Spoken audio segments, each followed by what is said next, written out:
Today, we're diving into loneliness. But we're not going to talk about the usual stuff, finding more friends or joining more clubs. Instead, we are going to explore a pretty radical idea. What if the solution to loneliness isn't out there somewhere, but it's actually right inside you? So let me just start with this question. What if loneliness isn't some external problem that you have to solve? What if it has absolutely nothing to do with how many friends you have or whether or not you're in a relationship? What if it's something else entirely? The common belief, the story we're always told, is that being alone causes loneliness. So naturally, the solution must to go out and find more connection. But the reality we're going to explore today is that loneliness is an internal feeling. And if that's true, well, the solution isn't about changing your life on the outside. It's about learning how to release the feeling on the inside. Okay, let's dive right into this. In this first part, we're really going to unpack why loneliness has almost nothing to do with how many people are physically around you. I mean, just think about this paradox for a second, because I'm sure we've all seen it or even felt it. It is totally possible to feel completely and utterly lonely in a room packed with people, even people you love, people who love you. You can be in a committed relationship, sharing your whole life with someone, and still feel that deep ache of loneliness. And on the flip side, you've got people who live completely alone and feel totally content, totally connected. So this is the crucial takeaway right here.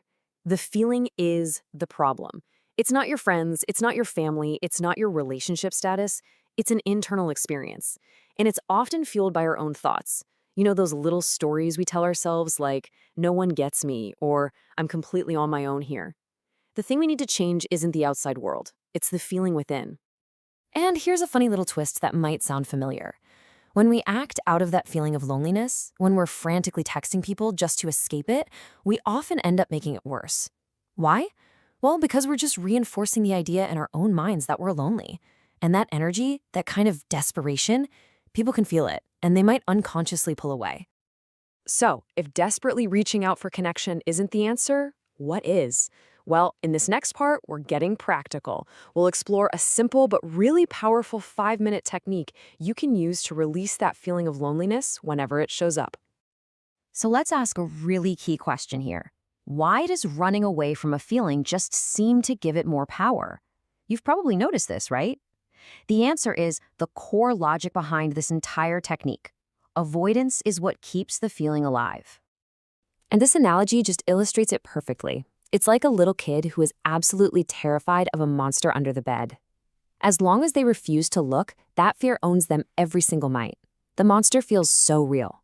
But the second they get brave, peek under the bed, and see there's nothing there, the fear is gone. For good. That feeling of loneliness, it's the monster. We have to be willing to finally look at it. So, how do we actually look under the bed? Here's the process. It's super simple. First, just find a quiet place to sit down and close your eyes. Second, allow yourself to think about being lonely just until you feel that sensation bubble up in your body. Third, and this is the absolute key step, stop the thoughts. Just stop thinking. And instead, focus all your attention on the physical sensation. Where is it? In your chest? Your stomach? What does it actually feel like? And fourth, just stay with it. Don't judge it. Don't try to change it. Just be with it. You'll notice it will start to dissolve all on its own. Now, for a slightly different take, once you feel it, you can make a firm decision to let it go, and then hold your breath for as long as you can. Now, what's so great about this is how simple it is. You don't need to block out an hour of your day or do some complicated ritual. This whole thing takes about 5 minutes. It's a tool you can use anytime, anywhere, the moment you feel that emotion starting to come up. Okay, so that 5-minute technique is amazing for dealing with the symptom, the feeling of loneliness, in the moment. But what if we could get to the actual root cause?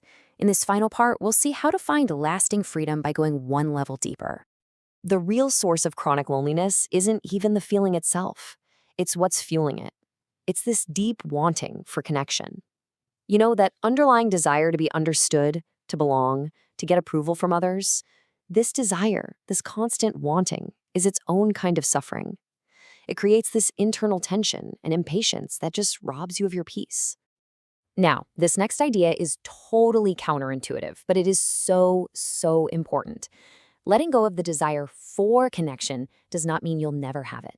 In fact, it's the exact opposite. When you free yourself from that needy, grasping energy, you actually give yourself the best possible chance to attract what you truly want. We've all felt this, right? The more you desperately chase someone's approval, the less you get it. When you let go of the need, you become free.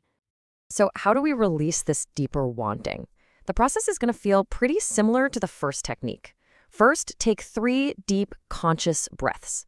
Second, just acknowledge that the desire for connection is there. Try to feel it in your body, get a hold of it.